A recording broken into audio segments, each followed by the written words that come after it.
and today another hack session on the implementation of the firewall for Talos Linux, backed by nftables.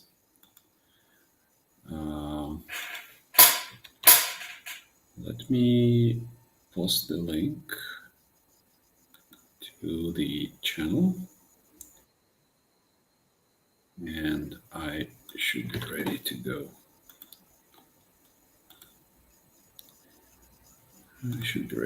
Give me a second.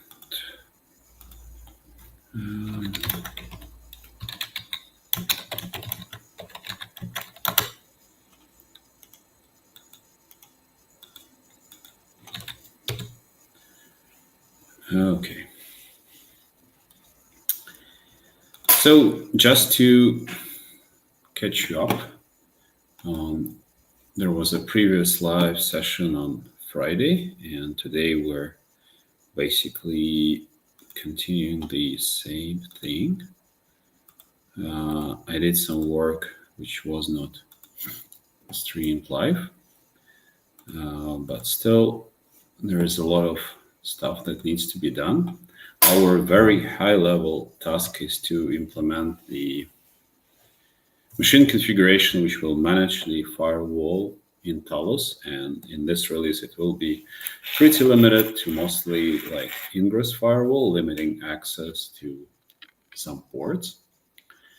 In order to start with that, we started with the very low-level nftables backend, which allows to translate more or less, like I would say, human-readable firewall rules into low-level nftables instructions. And we started on implementing the actual resource which describes these rules. And probably and hopefully today we can go and move to the actual implementation of the controller, which will take these rules and apply them to the Linux kernel. And hopefully we can do some tests for that. And this first short goal is actually not to implement this machine configuration, but rather to implement one part of Talos, which is called kubespan. It's right now directly talking to the nftables backend, and to change that to talk to the new controller and to basically use the resource and controller model to inject the nftables rules which are required for kubespan. And once that works, we can actually move on to the implementation of the controller, which will take this machine configuration as an input, translate into the set of resources which describe firewall rules, and then work with that. That's why when we thinking about the actual nftables operations, matches, actions that we need to implement, we're going to implement what is required for this ingress firewall and also what is required for kubespan. Kubespan has more tricky, or you can say weird, nftables rules. So let's check out what we have right now. What was not live, what I did, I was working basically on the same resource, this nftables chain resource, which describes contents of the same chain. And the idea is that hopefully we can do a controller which will create a table, nftables table, and which will contain multiple chains, and whatever related nftables stuff that is needed will be sets and stuff like that, and we'll convert all of that in the end into the final representation for the Linux kernel. So nftables chain resource, it contains description, what is the type of the chain, who can priorities, basically means where this chain runs, we say, when it gets triggered. And then we have a set of rules. This is, once again, that's a resource. That's more human readable representation. And each rule consists of multiple potential matches and in the end actions So actions are simple. So far we have verdict implemented, which is basically accept or drop. And there is an action to apply the NFT, like basically apply a packet mark. Packet mark is required for kubespan. And in terms of matches, we have a match on the interface name, on the packet mark. This is a match on the packet mark, not setting the mark. Match on the source and destination address. And level 4 match, which I don't have fully implemented, but that one is basically matching on a specific protocol like TCP or UDP, and source and destination port matches, which are matches on port ranges actually. And for the address match, we have a way to describe, like kind of describe the final set of IP addresses we want to match on, which consists of some included subnets, excluded subnets, and also we can do an inversion. We can invert the condition, basically match on everything which is not there. So what happens is that the subnets are aggregated together, like with either like added or, for the case of exclusion, removed from the range. And so far it like goes from like all include subnets are merged together. Then we basically punch the holes using the exclusion operator, and then we invert the match. And what happens internally is that we also like these can contain a mix of v4 and v6 addresses. We're going to split them up because in nftables, the match for v4 and v6 are separate matches. We're going to split them up into like two separate sets of IP ranges and have two rules, one which matches for actually v4 packets, another one for v6 packets, but they will be part of the same chain. So I have parts of that implemented. So this is the resource that's a kind of API of Talos, if you wish. That's something you can consume with Talos CTL get. And on Friday, we started working on the part of the backend, which works on, which basically the idea of that backend is to take this definition, this API definition of resource, and work on part of that definition to do a partial translation. So it compiles any nftables rule down to a set of low-level rules, which is this expr any is, this is a structure from a packet called a Go library called Google nftables, which implements low-level interface for nftables. And also something I'm not yet sure about, I have a nftables has a concept of sets. When you want to match against like something, you want to match an IP address against a subnet or a port against a range, you can basically match against a set. And set is something which allows you to do this whether something is in the set or vice versa. You can invert it so something is not part of the set. So this doesn't talk directly to nftables yet, but rather prepares the stuff that we can inject into the nftables into the kernel. So we take the rule as an input and output something like this. So you can see also that a single rule gets translated from nftables point of view potentially into multiple rules, because like I said in the beginning, the v4 and v6 matches for IPv4 and v6 should be separate rules. You can't combine them in a single like nftables expression. They will be split up. We have some helper rules here which match on the IP version. Here for v4 and v6, they're just kind of helpers.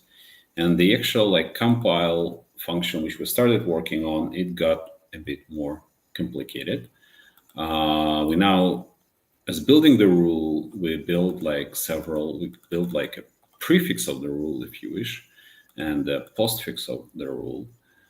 So we can match on this. Like the prefix is usually some matches which are common for IPv4 and v6, and post is usually some actions, once again common for IPv4 and v6. And we have specific parts which might be empty or not for v4 and v6 matches, right? That part we had implemented. Mark, I don't, probably not. So this match on the packet mark is done using like a special bitwise operation uh, in nftables. We can basically it implements something like here in the comment. It takes basically takes the packet mark. We can AND it with the mask and XOR it with some other value. If XOR value is 0, it's just no op. And we can use that. Then we can check that the mask after these operations matches the value. This is needed because the packet mark might be used by different subsystems, like Cilium, for example, might be using the packet marks, and Talos might be using. So Talos is using its own part of the packet mark, like several bits, if you wish, right? Cilium using several other bits, and they play nice with each other because they don't touch bits they are not using. And the part which I implemented, which is the most complicated so far, is the implementation of the matching on the address. There is like a common sub-function which implements matching.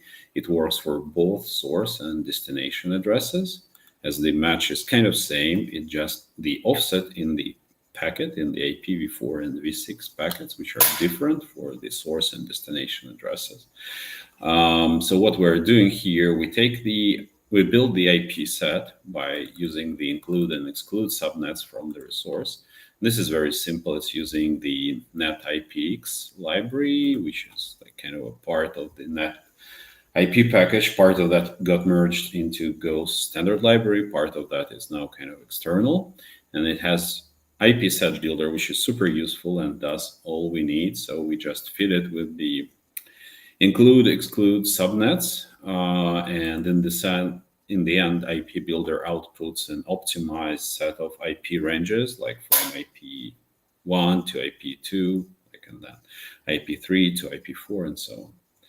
And then we have a helper function which splits these IP ranges into two sets, one for v4 and another one for v6. So once we build that and we split the IP set, we check for whether, like, for example, for IPv4, that v4 set is not nil, means there are some addresses, or we have an inverted match. Because if we have inverted match, it means that if we have no IP addresses, then we match everything. So we need to build a rule. But if we have no v4 addresses and the match is inverted, it basically means that we don't match any v4 addresses. So we can skip the v4 rule completely. And probably I can actually refactor, probably not sure, probably not for this time. So if we have empty v4 set and invert, we just append build an empty expression. Just thinking, yes, I will explain why it works.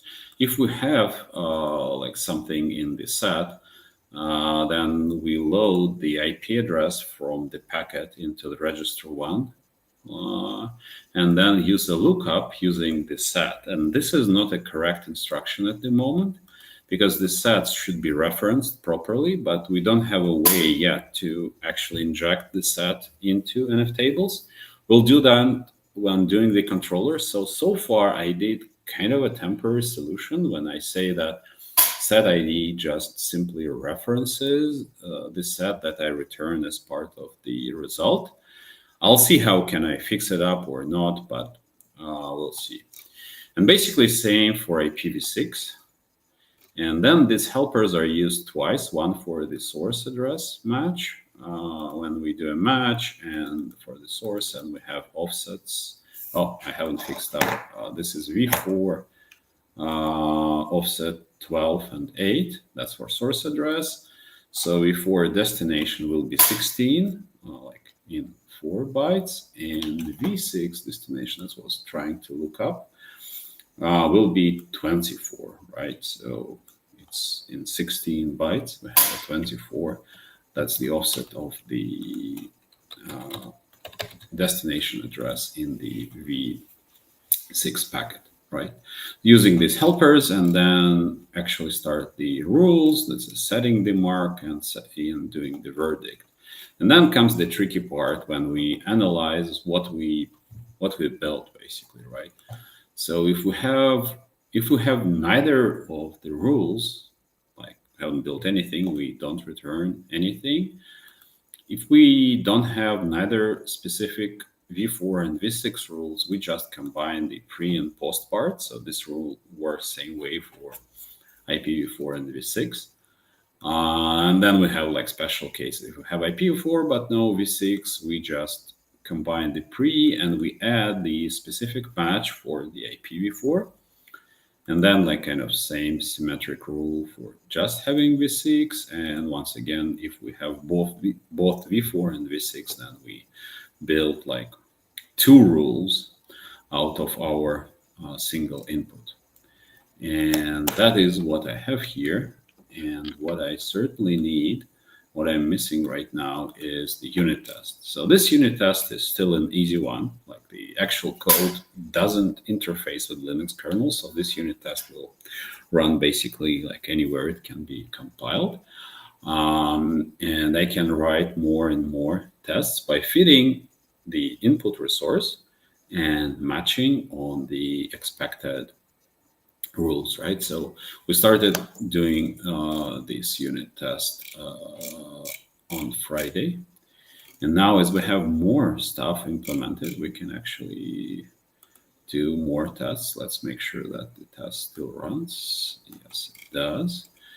So we have tests for like simple match on the interface name. Without the verdict, it's kind of useless, but still. And we have a match on the interface with the verdict, and we have a rule which matches on some mark and sets some other mark. Like values don't make much sense, but we validate the actual nftables instructions which are output from that. So let's add more tests, and let's try to add a test for matching on like source and destination, and in different probably combinations of v4 and v6. Let's start with something simple, which is easier to digest, and yes, match on v4 source address. So we're building like our input resource here. So we say match source address.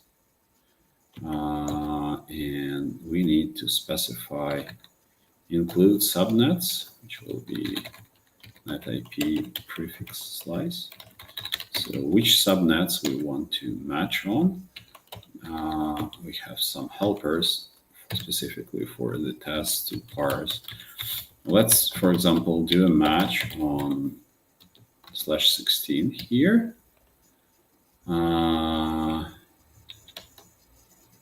And also exclude something just for fun. Let's try that. Let's exclude like punch a hole in this thing /24. And I'm picking up prefixes which are easier to reason about. And let's do some verdict. What was the verdict? I don't remember how to put that. Verdict. Oh, it's just like, okay, pointer to, and we were accepting, let's drop. Yeah, so we still don't have like port match implemented, and I need like clamping for minimum segment size to be implemented, but we'll get to that later. That's like the complexity of the task, unfortunately. So for example, we can like remove expected rules completely and pretend that should be empty. And the test should, of course, fail, but it should still output something meaningful. Okay, I messed up the IP address. I certainly have more octets than there should be. That is not expected. Yes. So we see that our code is building some rules.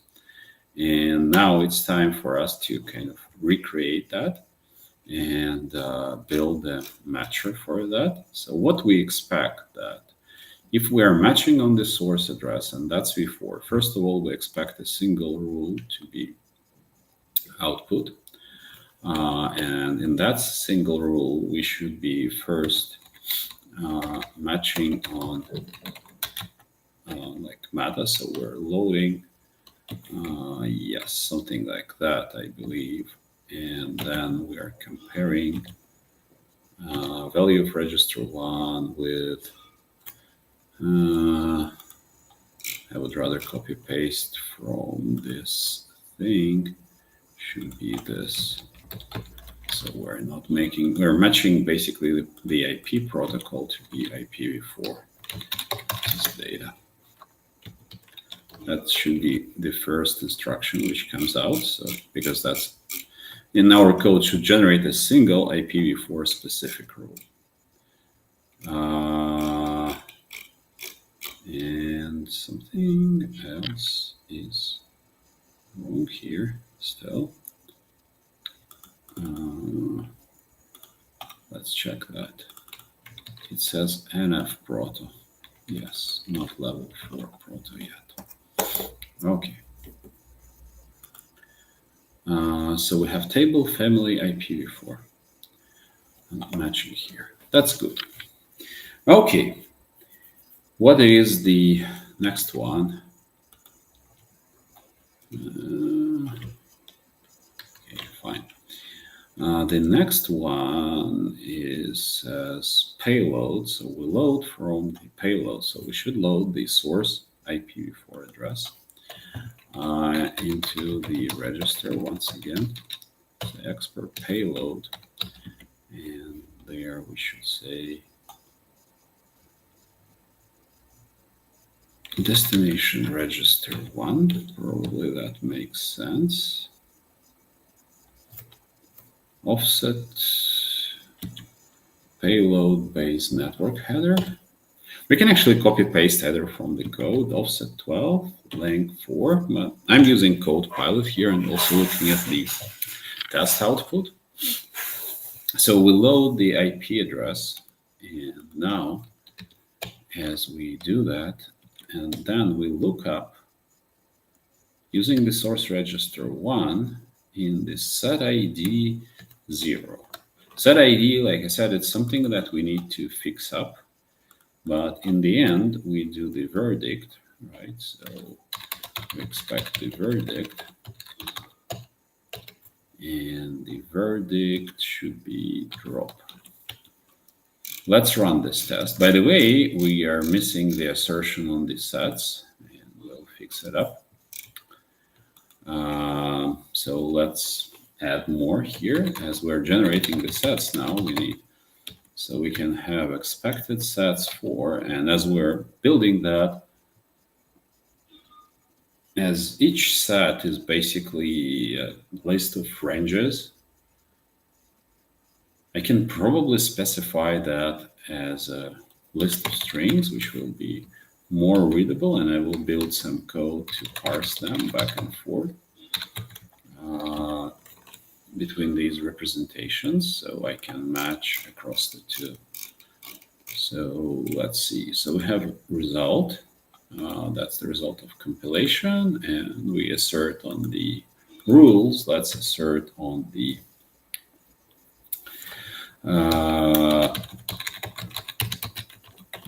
IP sets. So result sets for is right now a list of IP ranges, because list of IP ranges is basically what goes into the set, and we want to convert that. Well, it's not a list, it's a slice technically in Go, but we want to convert that into a list of strings by basically converting the list of IP ranges into a string itself. So what we want to do is we want to map the input set. We take the ranges, which are net IPX range and turn them into a string using some function. All right, let's fix up the imports. Oh, I think it's called IP range.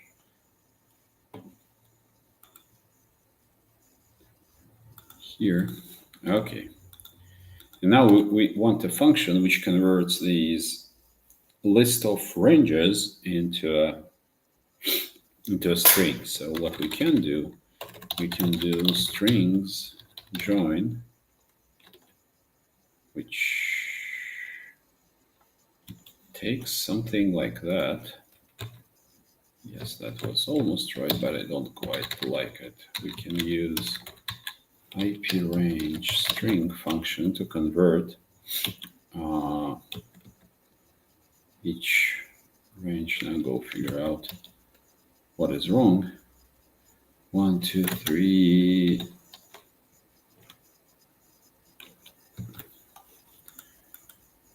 Okay, let's check all the things here. Expected statement, right? I think I don't need this, and probably I don't need this either. Or do I? No, I need this. So this closes. Yes, this seems to be right. So if we run this code, it should fail now because, yeah, we don't assert on the ranges build. And the range seems to be good, right? We had a whole 192, 168 range with the whole around like 0.4. So the range looks to be good and our conversion seems to be good. But as we're going to match on both v4 and v6 ranges, it probably makes sense to extract this function or like as a helper. So we can reuse that. We can say stringify range, like, I don't know, sets, and this takes IPX range and returns a string. Oh my god, not a range, but IP range. Returns a string. And we say, okay, return. And here we pass ranges. It's the first argument. And what is wrong right now? Yes, it should return a slice. Thank you. And now stringify sets for v4 and same for v6. We don't have any v6, but let's build an assertion. Let's run the test. Yes, it still fails, but that is expected because I haven't put expected sets for, and let's copy paste from the test here. That is the only set that we expect to be generated for this rule for now. By the way, can we have more than a single set for a rule? Oh, yeah, we can, because there could be a match for a source and destination at the same time.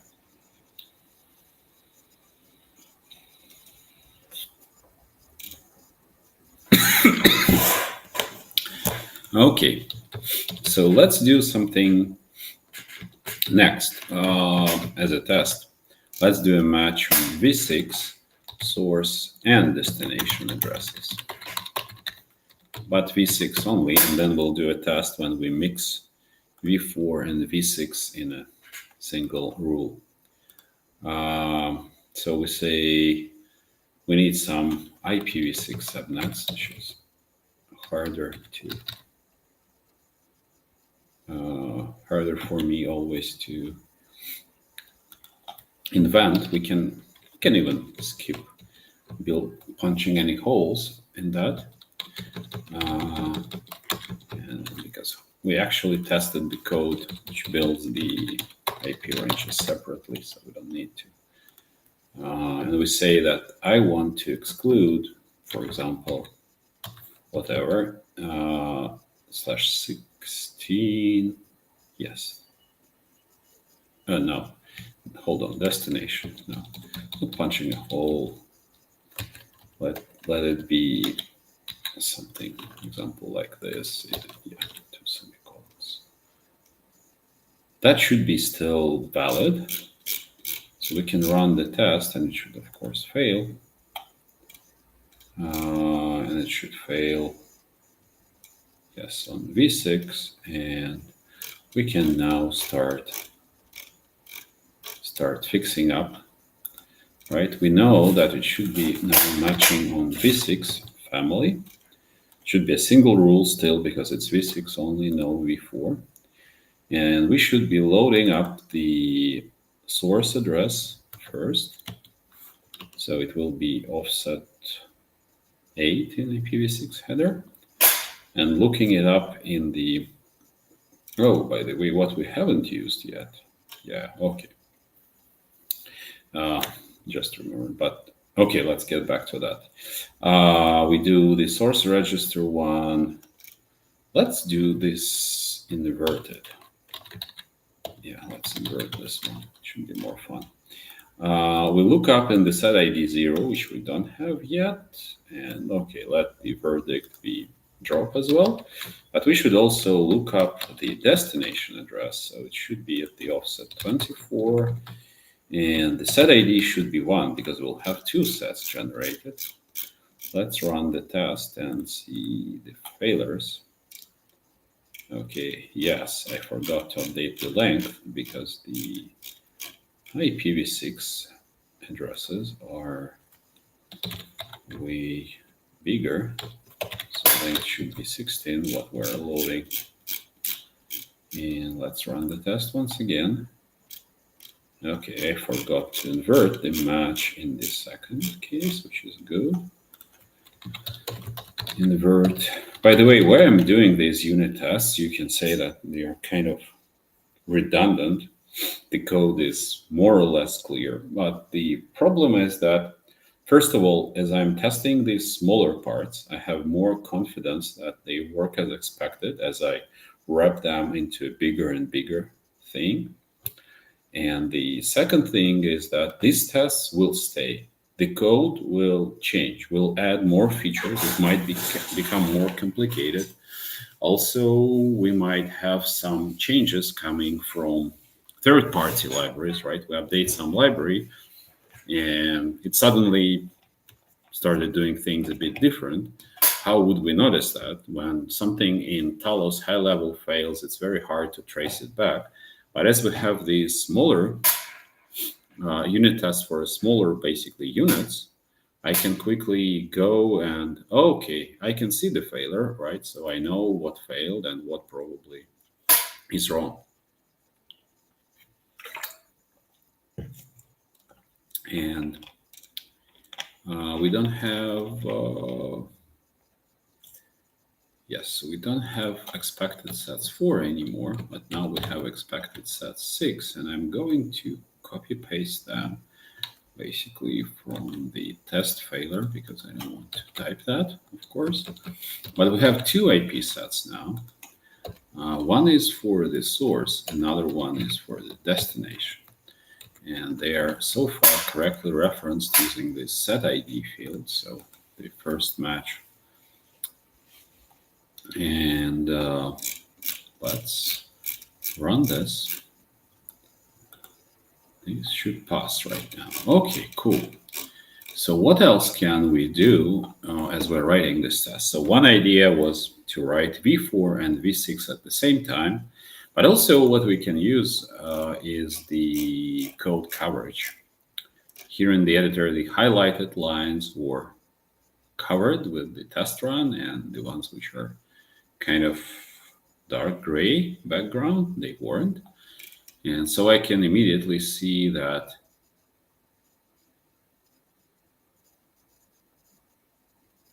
which is not to be expected. Oh, hold on.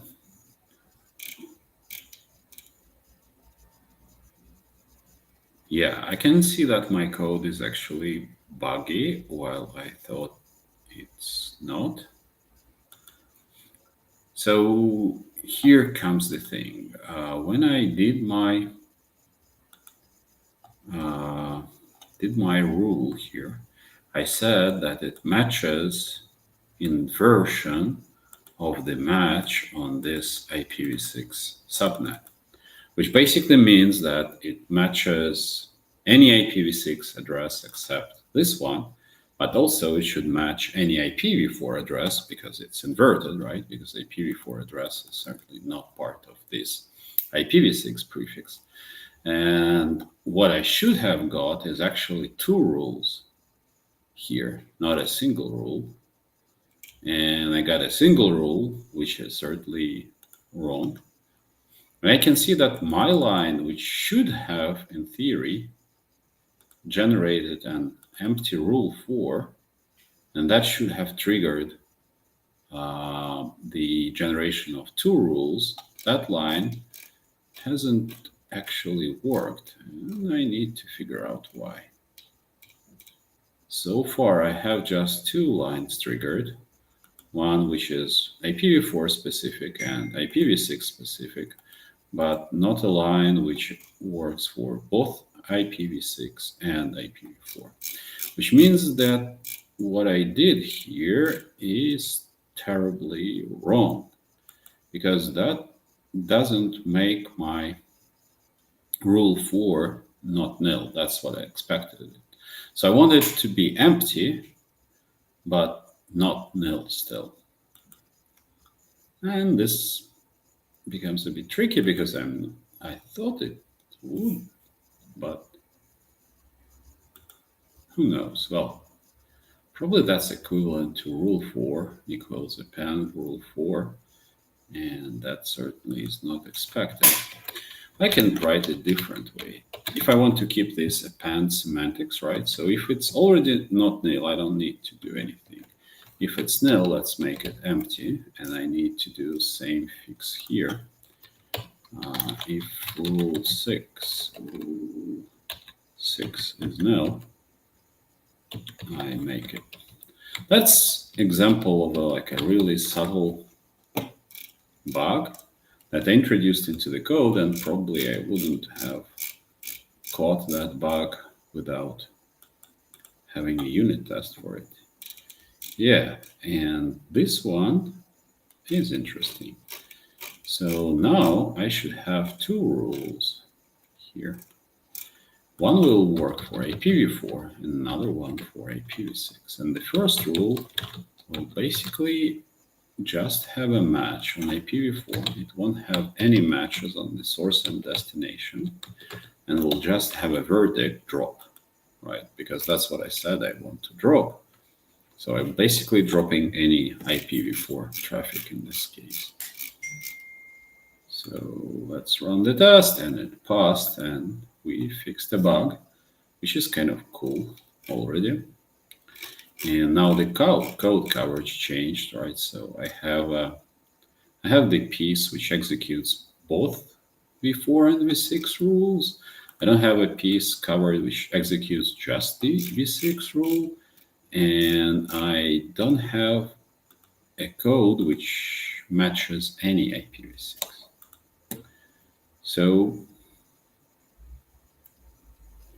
how can we trigger that? How can we trigger that? Let's see. I don't think I can trigger both in a single test. But let's add a bit more to make sure that. Let's have a match as well on v6 only, like on v6 destination address only without inversion. So I match just v6, I remove this invert rule, and I won't have a rule for v4. I will just have a v6 rule, which will match on what? On destination, right? Destination. So I need to drop these, which loads the source address, this loads the destination address, no inversion, and just a single v6 set.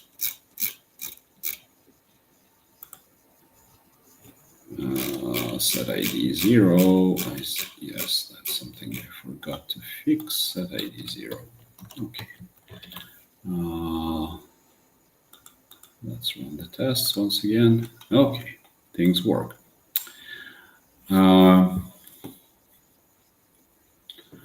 What else? What else is missing here in the coverage right now? This rule 6. Yeah, I want to cover this because this one is tricky, like matching any v6 IP.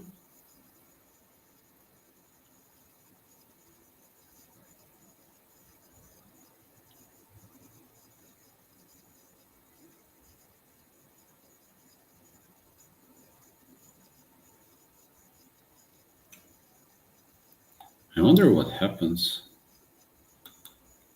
Let's try this. If we submit a prefix for the whole v6, I don't think it will trigger what I'm looking for, but let's see. I have no idea.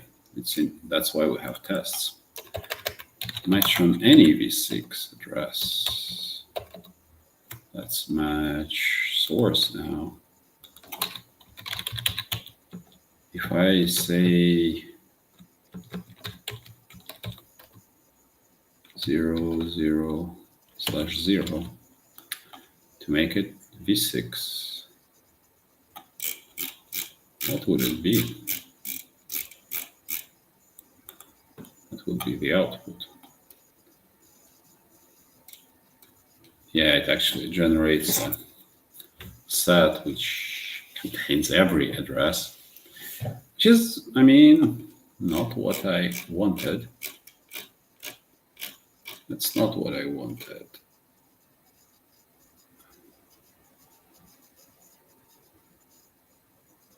So the only way to trigger that is to have an inverted, I believe, inverted match on a single IP. Inverted match includes subnets. Invert true. I want /32 on IPv4, and it will match any IPv4 address except this one. And also, as we invert, any v6 address should match as well. Let's see.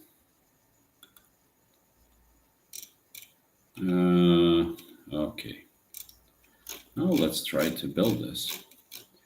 What we think it should be. So first of all, we match on v4. I'm just copy pasting some pieces I can reuse. Hold on. I think I modified the wrong test case. Yes. Sorry for that.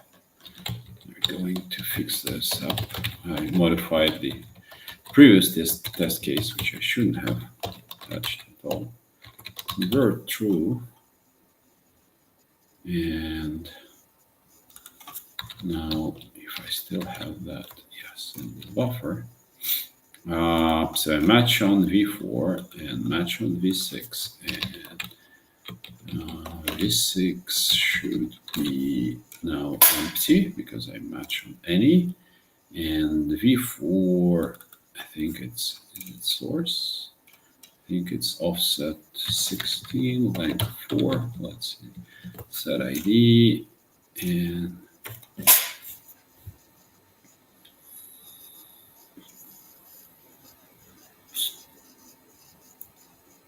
I just thought, how can I match v4 and v6 sets? Yeah. And I was using like an index to match them, and that is kind of not really a good idea. But at the same time, as we come to that, it will be more evident. By the way, we can also do an optimization if we want to later on. If we match on a single address instead of using a set, which is more useful when you're matching against a subnet range, we can match directly on the IP. Just load the IP and compare it with the value, direct value. Which should be better, right, from performance point of view. I'm not sure how much that actually matters for Talos exactly, yes, but might be a good thing to optimize for, but we can get back to that always, because we have this test once again, and we can update any offset is not 16, offset is 12. Now go find the right test. Offset is 12. And the set is this. It's basically from the same IP to the same IP. That's what I was talking about. It's kind of useless as a set. Instead of using that, we can do a direct match. But we can get back to that later. And also I will show why I think it will be easier. Because right now, the problem is that, okay, I write a test for my implementation, which matches on some output of this low-level nftables instructions. How do I know that they are actually correct? No way. But what I could do and what I could use is the fact that there is an NFT utility, and this utility can help me to decode these low-level rules back into something human readable, but what NFT understands. And then what I can do, I can write a test which applies the nftables actually to Linux kernel. And then I check back on what NFT thinks about them when it decompiles them into the text. And that text for me is easier to reason about. So I can think, okay, that seems cool. That won't be a full integration test, because the full integration test would actually be applying some rules and making sure that they actually work, like whether they block or allow some traffic. But that will be the next step, of course, that we'll get to, but not right now. But so far, we have like a good chunk of operations already implemented. Like I said, there is still no implementation for port ranges and clamping MSS, but that can come later. And I would rather want to move on to the next thing, is trying to implement the controller, which takes the resource as the input, uses these helper methods we were working on right now, and now talks to the Linux kernel, to the nftables API, basically, to inject these rules into the kernel. And if it works, I haven't got there yet, but if it works, we can also write a unit test for the controller, which won't be like this easy one. It will only run on Linux. It will require privileges to update the nftables rules. But this test will try to inject them, and I should be like really careful not to block traffic on my machine. For example, I can try to apply them to the chain, which doesn't make sense or whatever, but something that won't run, or always use verdict accept, or never even have a verdict at all, which just like sounds bad, but something that won't lock me out of my build machine because it's remote for me.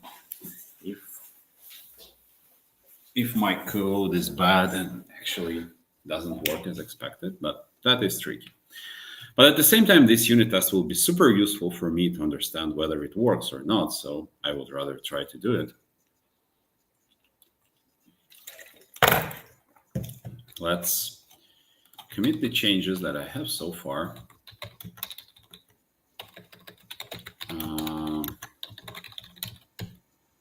Just so that we have them, just in case, and move on to the next thing. Okay. So implementing a controller. Implementing a controller in Talos is not really hard. And once again, we have lots of examples. So we can start by looking into the existing controller and using that as a start, as a base. So this controller will take these nftables chain rules and apply them to the backend. So it's pretty much like a controller, which, for example, I'm just thinking which one to take. Shouldn't be too complicated controller because I probably won't reuse any of that, but just to get some basic stuff in. So let's take this controller, which manages the hostname. So it takes the hostname specification and applies it to the Linux and create nftables chain controller, like controller which manages the nftables chains. And then let's rename things a bit. So we'll take hostname spec controller, that's what it was, and rename that to the nftables chain controller. Rename all occurrences of that. So it's going to apply nftables chain to the Linux nftables interface. We have the name updated, so it's going to consume these nftables chain type sources. Well, strong and weak input, we can come back to that later. Let's make it weak for now. It's not really important. So far, our controller will have no outputs. It means that we'll just apply. We won't output any resources. I think this will change. Or probably it will be a different controller, but we need something to visualize the counters, right? Because as we work on this, we need some way for the user to know whether the rules are working or not, especially when you're configuring a firewall, you want to know whether your rules are working. So probably we'll want some counters, and we'll need something which reads these counters and outputs them back as resources so the user can look into that. But we'll come to that.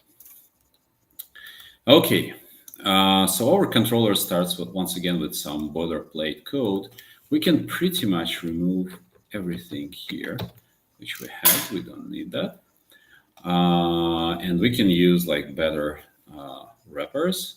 Here, since like this controller, which I used as a base, was written, we have some more stuff. So what we want is we want to load all nftable chain resources because they describe parts of different chains that we want to manage.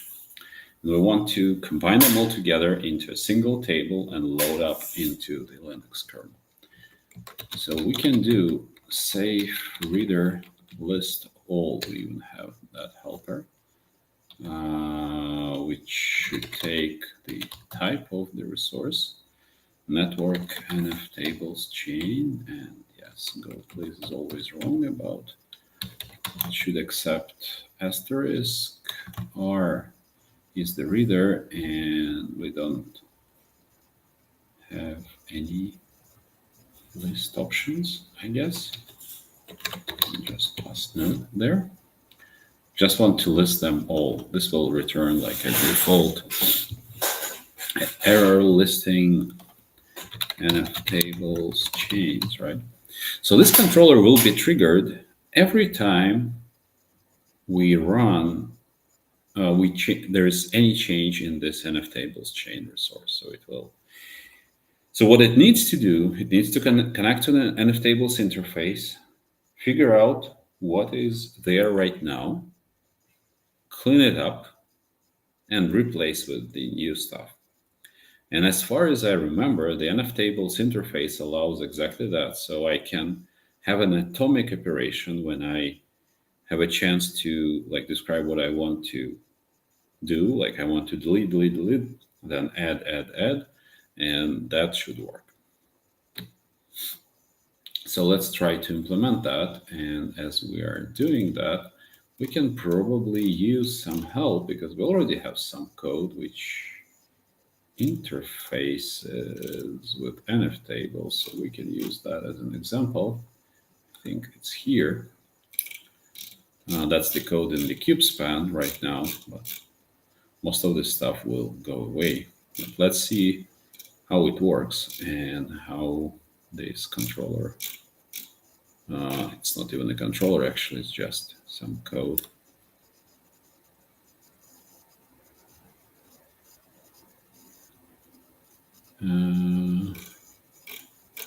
Okay, it should be somewhere. Cleanup table exists. It should. Okay, interesting. So you can just create an empty structure and use methods on that. And once it's done, it actually closes the connection, it looks like. Interesting. Okay.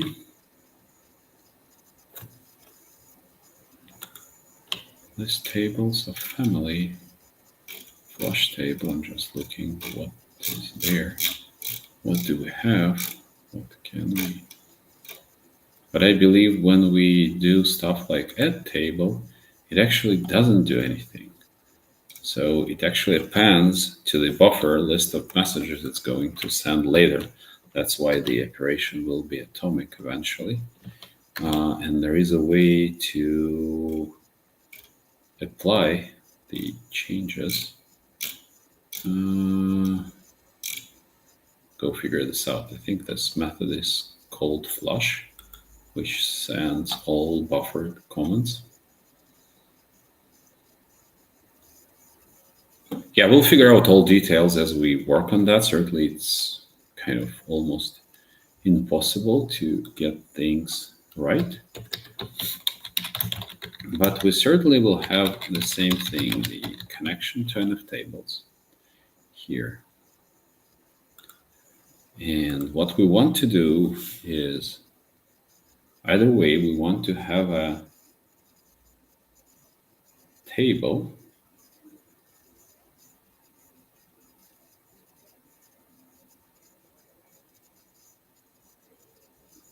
Okay, just thinking about that out loud.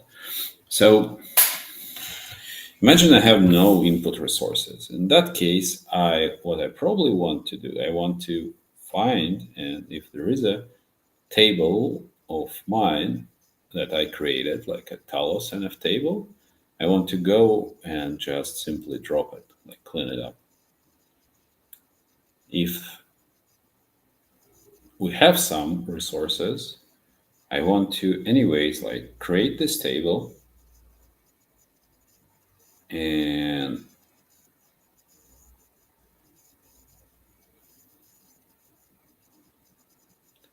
create all like necessary dependencies. I might have some sets, chains linked to that, and I need to figure out how to flush them properly.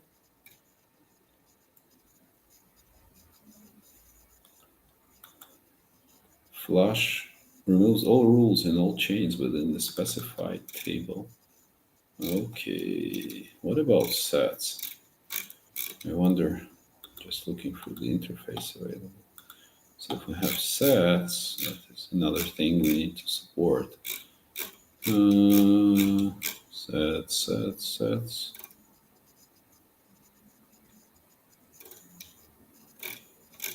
my God, it's always set add elements. We probably will never need that.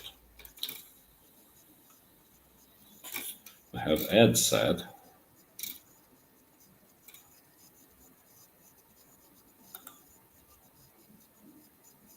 We can also set our IDs ourselves. That's interesting, and we can also name them ourselves before we apply them. We might use that. That's adding a set. We have a way to delete the set. We can also flush the set, so remove all elements from it. But the set itself is actually connected to the table. So I wonder, when you flush the table, will it also flush all sets or not? Well, we'll probably see as we work on that. As we write some tests for it, it's hard to think of that. But either way, let's start to put some code here and see how it goes. So we can do connection list tables. You can even have a list of tables of family, and we can only list the family that we expect. Table family init, which I believe allows us to filter both v4 and v6. We say existing tables here equals this. So if we fail to list existing nftables, which means that something is really broken, and we can try to find there a table of ours, right? The one which we create. So we want to have that table to have some name, and in general, we can name this table any way we want, but for example, we can name that Talos. But as I will be writing some unit tests for it, I probably want to use a different name to make sure that my unit test, if ever ran, it won't affect that production table name, even if someone runs that unit test on Talos itself. So what I'm usually doing that is that I allow the controller to have a kind of a parameter, which is optional. I can call it table name, and if this parameter is not set, I can set it to the default value. But if it is set, like in the test, it will use that value. So when I start my controller, I can check on these parameter. By the way, that connection probably can be local. To my function call close lusting. What does it mean?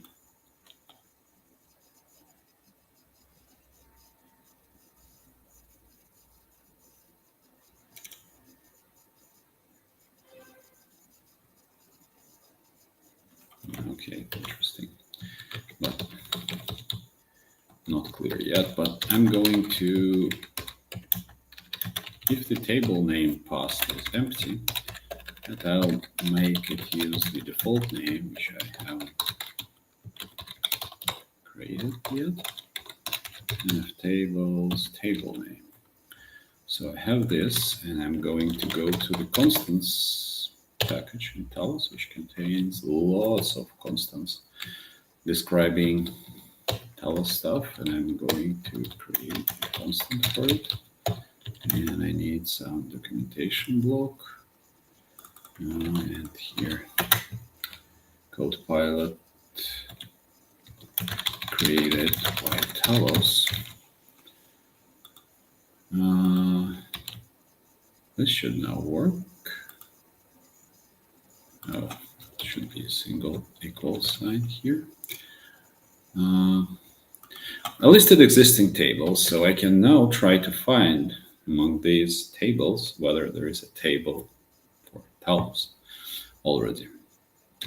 So I can do a slices index func, I guess, for my existing tables, and function which accepts table and returns Boolean value.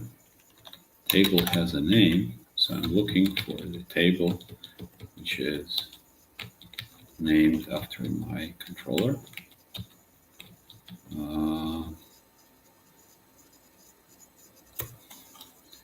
I forgot to return.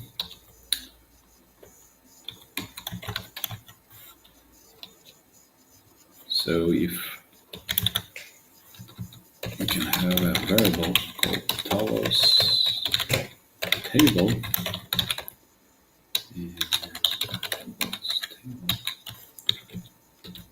and if this index is not -1, which means it wasn't found, I can initialize my Talos table to the existing table. But if it doesn't exist, what I want is I want to initialize that with the family name and what else, I'm not sure. Table name, flags. Use will certainly not be there. And I can do con add table, Talos table here. And that just, well, it returns the table back, which I guess is no op, it doesn't modify it, but it just puts that, queues the actual,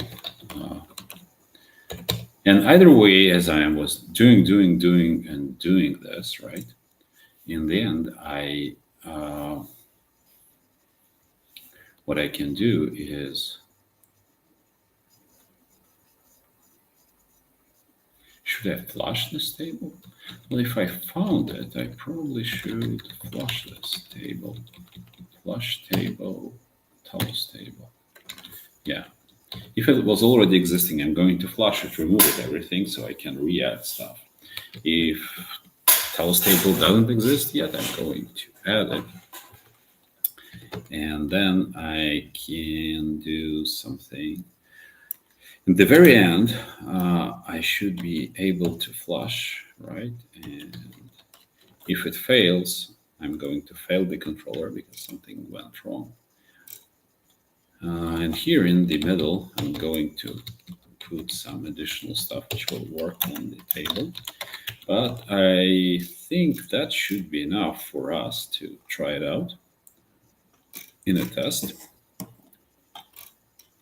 We can improve the code later as we work on it. There might be more stuff that needs to be changed. Okay, let me get a. So we're going to implement the unit test for a controller. Once again, I'm probably going to copy paste things a bit, or we can implement it from scratch. Doesn't really matter, but let's do a unit test. Like I said, this unit test will be a tricky one. It will only run. We can probably use network namespaces and stuff like that. And probably will do that. I just haven't got to the point to actually implement that. But probably eventually we'll do something like that. So we have something already here that I can reuse. That's the check for. So I say test nftables chain suite. So nftables chain suite. So once we say that we don't want to run this if the effective user ID is not 0, so basically we are not root, like a simple check to skip this test if we are not running. So I would have a kind of a base class for tests. And also what I need to do, which I believe is not here, is I need to register my controller to run. So I will be doing something like this. So default suite, I should call like after setup, func, and then this runtime register controller, return that, and then I need to pass the controller which will be network nftables chain controller. And here I'm going to pass the table name, yes, like Talos test. So my table name used in the tests is not the same as the table name used in production. Now, I'm fighting with the braces, curly braces. So that is the function body, and that is these. So come on. Return register controller. That is should be here. Now this, what is wrong here? Register controller.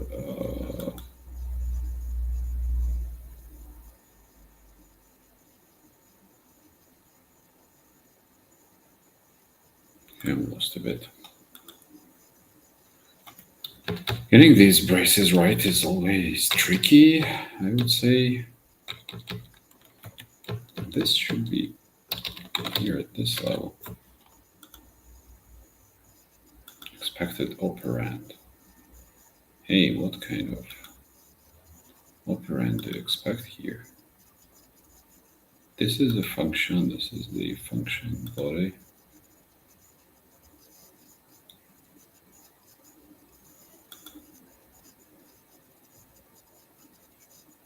Let's see, run.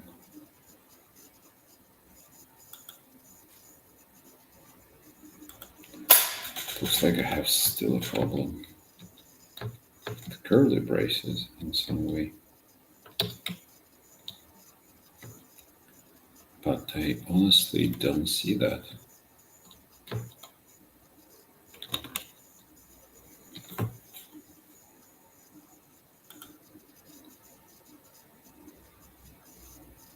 What is this? Rewrite.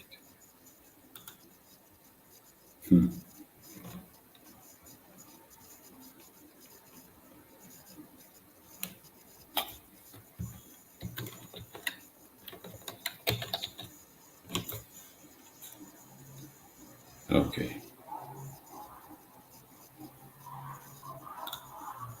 Yes. Well, I haven't figured out what was wrong still.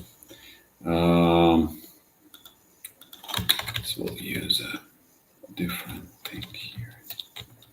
Okay.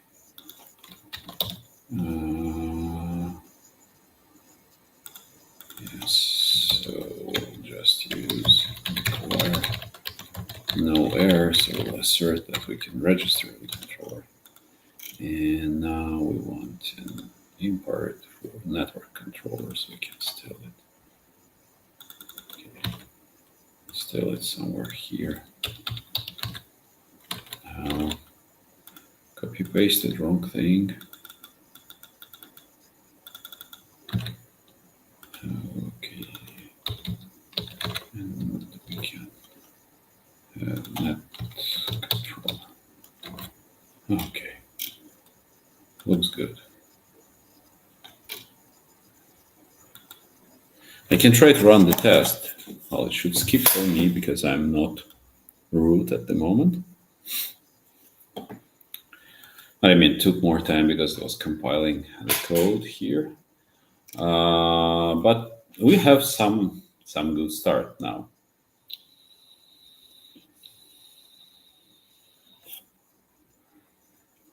We can start adding some tests. And the first test, like each test for a controller, when it runs, it starts with an empty state, so it means there are no resources. So if we have no resources, well, our controller right now can handle any resources, but still, we can try to do an empty test, which just runs like without any resources. And what we expect is that the nftables table with the name talos-test should appear. And we can try to do something simple just to slip here, so I can manually see what is the best nftables command to. If I run this test, it will be skipped, so it should do nothing because it's not run as root, right?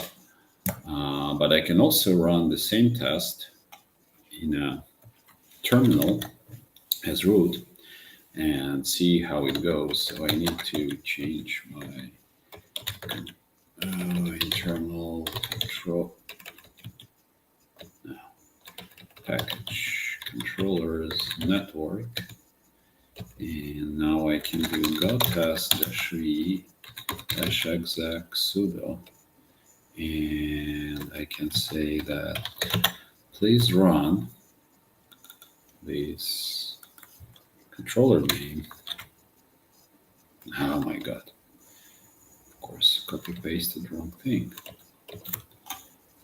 So here we copy, here we paste, and if we run this, I should ask for my password. Okay, this crashes, which is also good. Null pointer dereference in. Now go find the place where it crashes.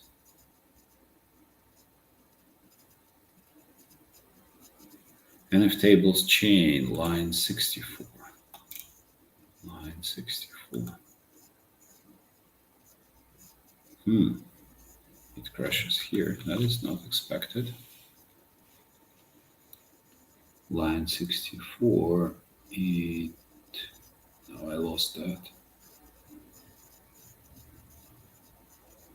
Line 64. And then we go into reader list all, and we go into runtime adapter 237. That is not expected to actually crash. I wonder if I put the test wrong way, if I missed something, because that would be the easiest if I'm setting up the test wrong. Yes, I can do some timeout. It doesn't look to be too bad. Though I don't want this test to be parallel, because certainly I have just a single instance of the Linux kernel. Oh, I think that might be it. That was some generated code, not totally expected.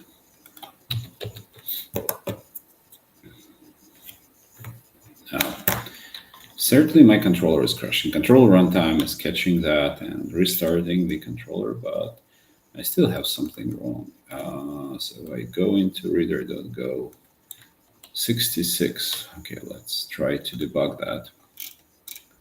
What is going on? I go here to the reader.go safe reader line 66. So I guess I got here, and then I call the reader list, and that should go into runtime adapter. That's about right. Goes into the state, then it goes into the matrix namespace in mem state list. That goes very deep into the cozy, which is the thing which powers the resources and controllers in Talos. And now I'm confused. Why would it be panicking? So it's in mem 118. I can't find it this way. So let's try to find it a different way. It's in 118. Oh, interesting. It's about this list options, which I missed a bit.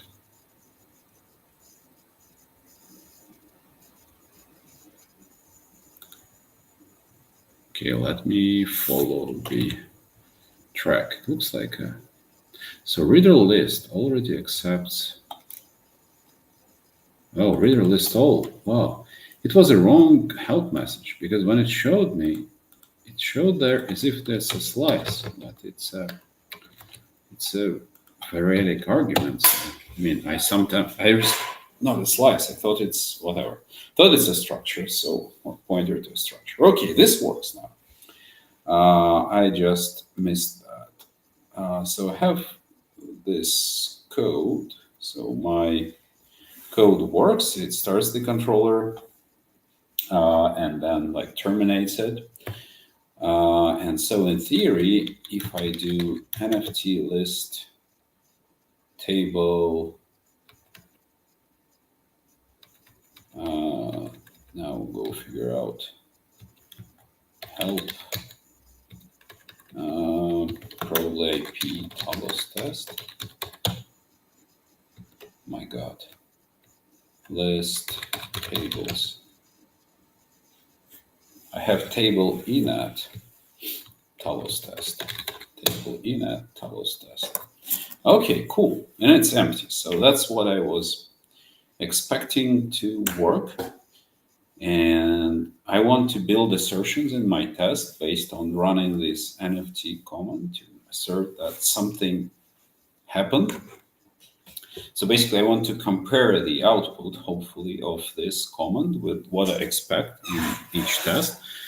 And this will be my decompile rules, so I can build this kind of assertion and see how it goes. Well, let's see. I haven't tried that, so it will be an experiment. But in my test, when I run it, I also want to make sure that wherever I try to run this test, I have nft command installed and running. So probably what I want to do is try to should be as exec command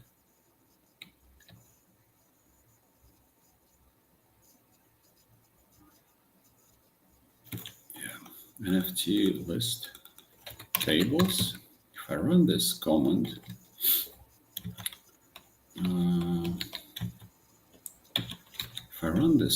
right, if this command doesn't fail for me, if I can list tables, then it means that I can probably execute other nft commands and my test should run. So with that, if I start this test, it should not be skipped now. Yes, it should run still because this check was good. Okay, so empty test. So what it expects that I start the controller, and as there are no input resources, it should produce me a empty table definition. So basically what I have right now in my terminal. But this is all asynchronous. So controller starts, it runs in its own Go routine, it consumes the resources, applies some operations to nf tables. So I can't actually make like a synchronous assertion about something.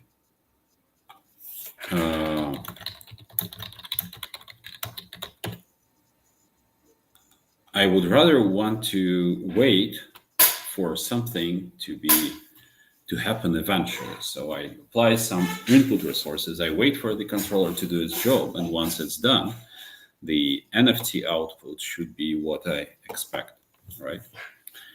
So I don't remember if we have something. I think we had assert eventually. Have it eventually here. And I can have a condition. I have wait for tick message in Rx. Let's try to build this. So I want to have a small helper, like really a function which will return like NFT output, something pretty dumb. So yes, something like that. Well, actually, it's a lot of help is coming, but it will be list table init Talos test. I get combined output. That should not fail, right? And I return this output here.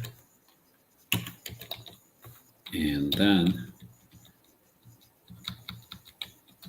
I can have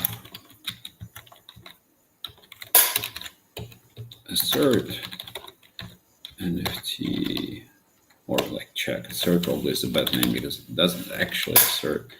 Check NFT output, and then I have expected, and then I say eventually something like that. Not strings contains, but probably I want.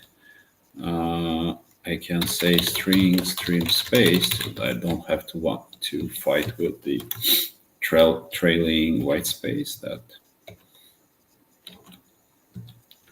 And probably I want to debug this, so I can add some logging here. So I can say that output equals s NFT output, and then I do t-log, and I say NFT list table init, something like that, right? And then I assert that this output, same output, matches what I expect. I think linter is mad at me, but for no good reason. Let's see when sometimes it doesn't catch up, but eventually has certainly more arguments.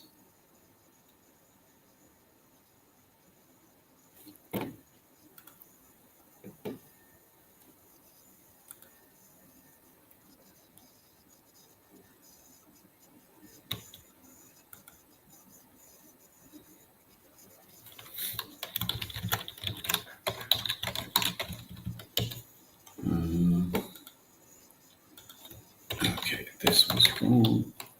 That's how I get this T from insert. And I need more arguments. For how much time I wait? Let's wait for like 5 seconds maximum. I don't think it can happen. And let's check every 100 milliseconds. So if it's empty, I want to say check NFT output. And the output expected is something like this. Is something like this. I want to copy this and put it here. And let's see how it gets formatted. But it should be something like that. And let's run my test and see whether that works. Yeah, it worked, but also it doesn't tell me anything yet because that table actually existed as I started my test.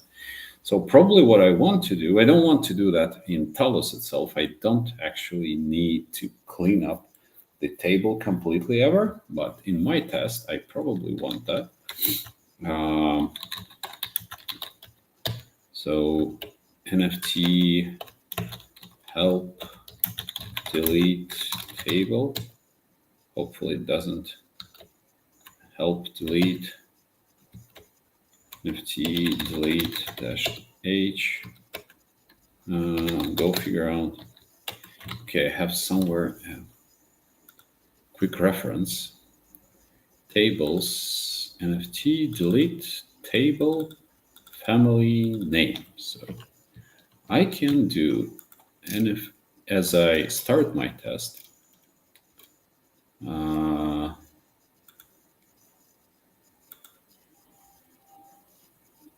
after setup, that is called for every test.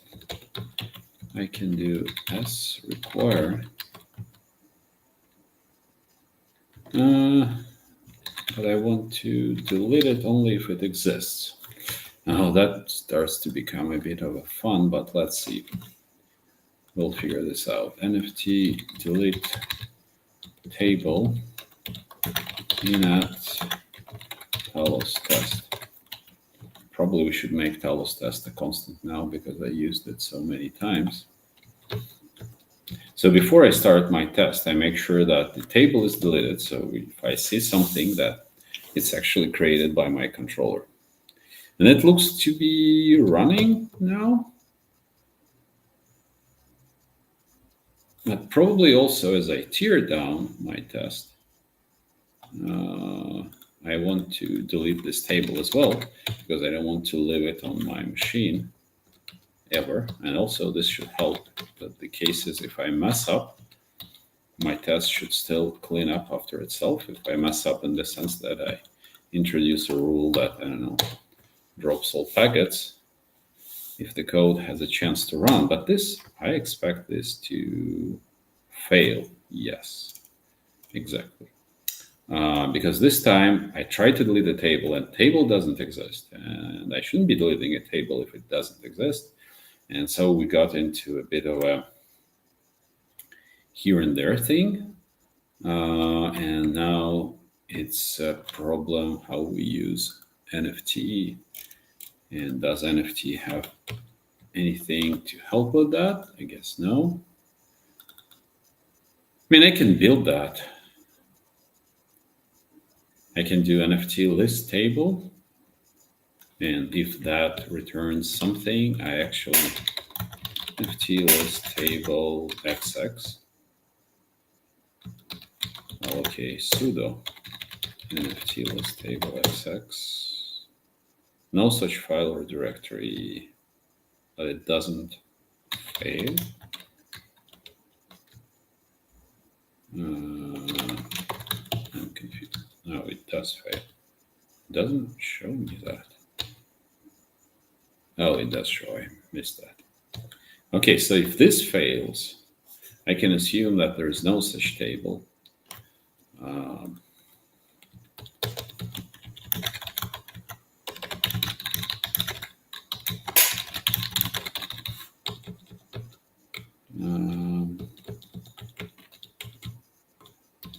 So I do list if exact comment nft list table talos init talos run not equals nil. Now, if it equals nil, if this succeeds, then I go and clean it up. If there is no such table, I'm fine. I don't need to clean up anything. Okay, this seems to work. And it also probably lists tables. Doesn't leave any traces of my test, which is fine. Like I said in the beginning, probably I can do this in the network namespace, which probably even on some systems, depending on settings. Someone is asking, am I Andre? Yes, I am.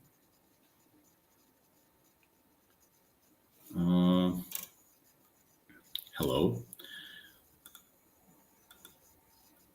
And this looks like it's a good start. And I verify that my controller runs and it actually creates the table. It's not much. But we can try to move on with stuff and try to do something more interesting. I'm not sure about this flush table statement. It says it flushes tables and all chains, which should be enough. So every time we run a controller, we kind of want to remove everything that we had and replace it with whatever else we have now. And is this operation, complete operation, is atomic in nftables? It means that we're not like removing the firewall and then adding it back. No, we're replacing the whatever we had in the firewall with the new thing, right? So now we can actually start trying to compile these chains and add them to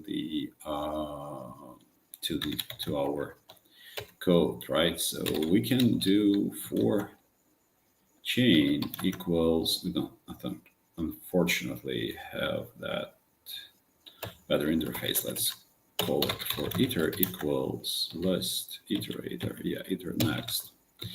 I can do that chain will be iter value. That's my resource, nftables chain. And now I can try to create a chain which mirrors that resource, but in a nftables now, right? So I need to add chain, right? And I create it, and I need to pass to the chain some stuff, right? Name, chain has a name, which is cool. We have the resource, so we can use the, oh, that is wrong. We can use the resource ID as the chain name because the resource ID is already unique. Table, yes, will be our table. And then we have hook num, priority, type, policy we haven't implemented, by the way. I need to check what the policy is. What is chain policy? Oh, interesting. That is the default policy.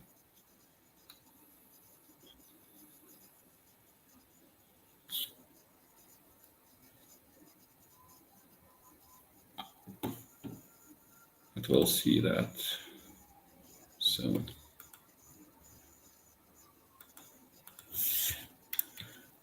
okay, policy. We'll see what happens if we don't set it. But let's set at least stuff that we. So chain type, that should be easy because when we introduce the type,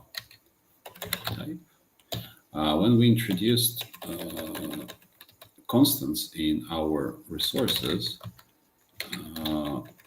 type spec gives me access to the spec of the resource as a type. That's a bit of a Go generics thing. So this is a string, and the actual chain type is also a string, and we made them compatible, right? So we can use same type.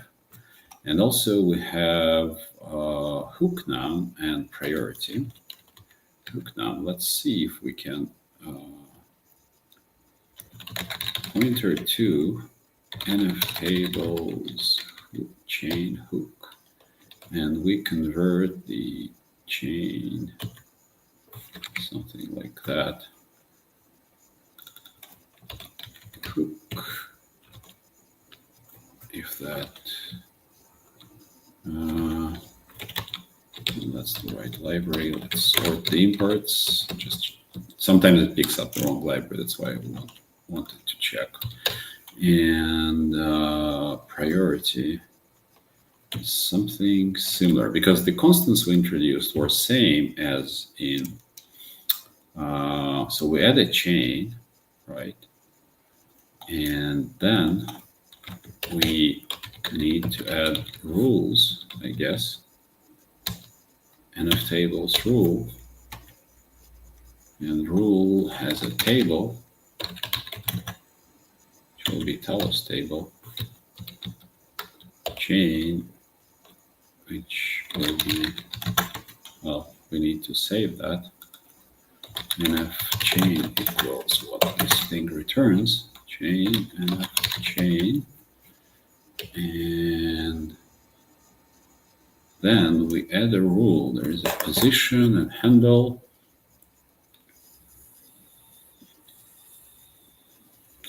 We have some flags and user data. We're not using that. I thought about using user data as a comment or something, but not there yet.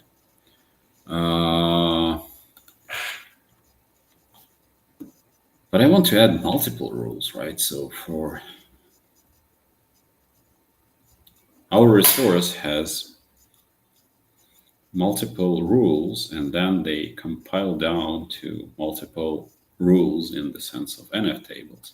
So I need to have several for loops here. Range, chain, type spec rules.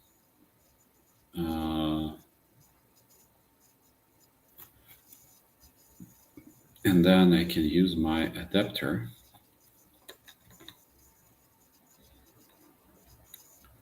So I can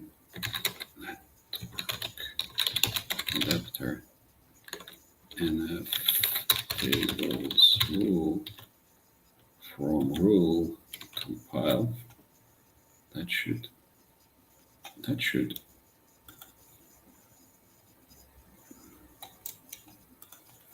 sometimes you need to fix some syntax error to make it report something more meaningful. It's still mad at me because of the missing curly braces. I wanted to try to satisfy the import, but it doesn't want to. So network adapter, it's another package. It's also called network. So Cedar Labs Talos internal app. This seems to be probably right.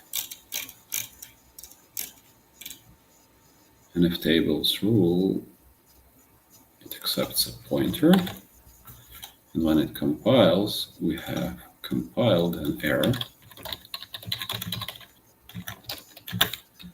and if we have an error, we're going to fail the controller for chain. We have a chain name as a context here, so we can use, for example, an chain name, which will be the resource ID. So if the user is looking at these errors, they can see.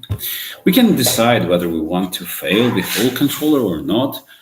It's hard because you can also like skip a rule you can't compile, but it's not clear whether that is correct or not, or whether you like, if you introduce some error, you want to basically keep running the previous firewall and controller will retry until the rule gets updated.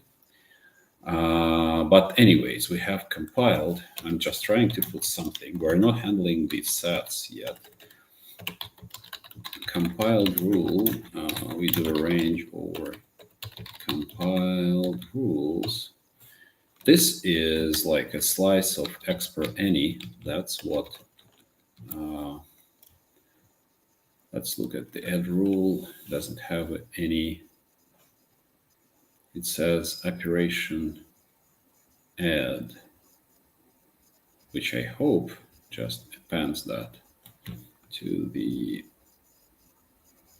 I hope, add rule, nftables rule. So I passed the table chain, not sure about position. Once again, I can use my previous code as a reference. Let's see how we add rules here. Add rule, yeah, we just add it. We don't pass anything else, and that I believe appends to the very end, and experts compile rule. So in theory, with this code now, if I do produce some input resources, I can actually see that something gets compiled and something starts working. So let me execute my tests once again. They should still pass, even though I don't create any resources, so nothing really changed. But now I can go to my test back. I tested an empty case, but now I want to test like, I don't know, something very simple. I don't know how I will structure my tests yet. I have no idea. So I will try to create some rules and chain as resources. So I'm going to create a network nftables rule. Oh, sorry, chain. That's, oh no, that was wrong.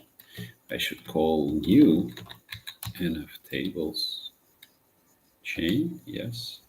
I need to pass it to namespace, there's network namespace and some ID. I can call it like test1, for example, whatever. And then in the type spec, I need to set type which will be net helpers type. I'll go figure this out. So this is nftables chain type. This is chain type filter. Let's make it chain type filter. Chain type spec hook.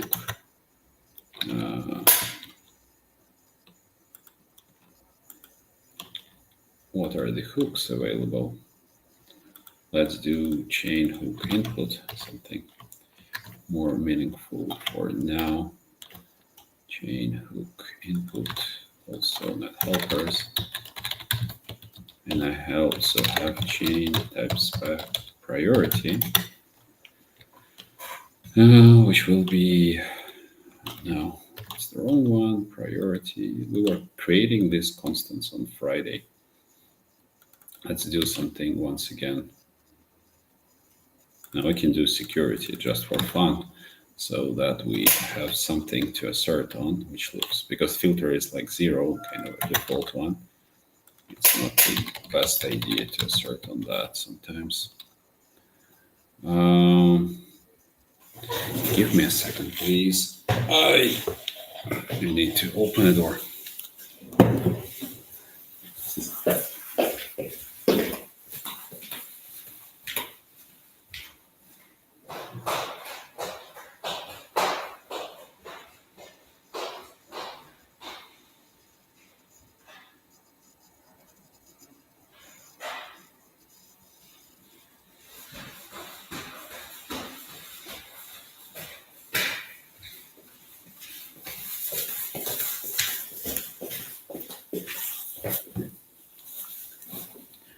Sorry for that. And now I can finally create some rules. I was thinking about something very simple for now, which will be interface name loopback and verdict should be pointer to the helpers. Verdict accept. So for now, I'm just using accept just to be on the safe side. So I have this, and now I can insert this.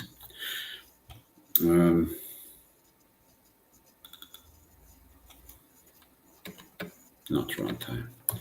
State create use the context. Creating this resource should eventually insert something. I don't know what to assert on yet, so I'll just run my test and see how it goes.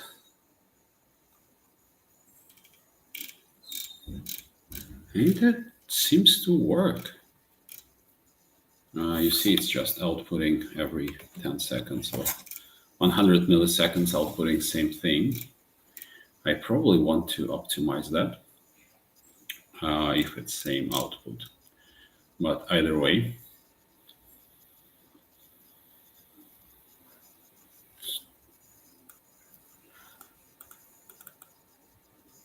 it seems that output interface name, that was the match, loopback accept. That's exactly right. So I have a chain named after my resource, which is accepted. It has the type filter hook input priority security. That's what I specified. Policy accept. I'm not specifying default policy, so it just, I think, inherits that. And I have the rule, which is also compiled correctly. So I'm like pretty sure, okay, this thing, well, I'm not pretty sure yet, but I'm kind of, okay, this thing works. Isn't that cool? Yes, I think it is. So I want to suppress duplicate output. So if the, duplicate log message. If the output of NFT list table is same, I don't want to log it, right? So if output not equals previous output, I would log it, and also update the previous output to be same. And I will actually probably log it only if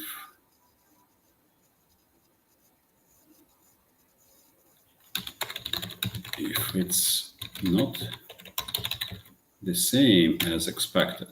Well, if it's same as expected, no need to log it either way.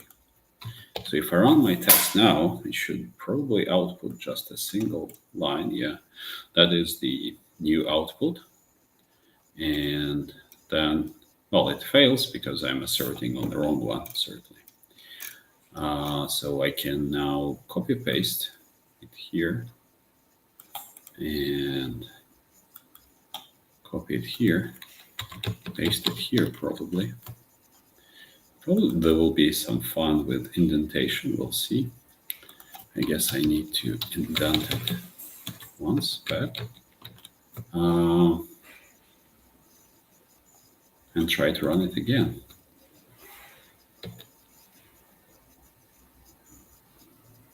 No, I think it's still indentation issues. That's the worst than matching on any kind of text, certainly. You can probably use, oh, okay. Can you also use like a sort function from the suite, which produces some more interesting output that I can use. But basically, that's the base of it. I have controller, I have a test for it. Controller can handle any kind of rule without sets, because sets it doesn't handle yet. And once the sets are handled, we can try to use it more in production, but I can actually try more rule types. And as I'm using NFT to decompile them back, I can verify that whatever instructions I'm generating, actually they make sense and they are correct.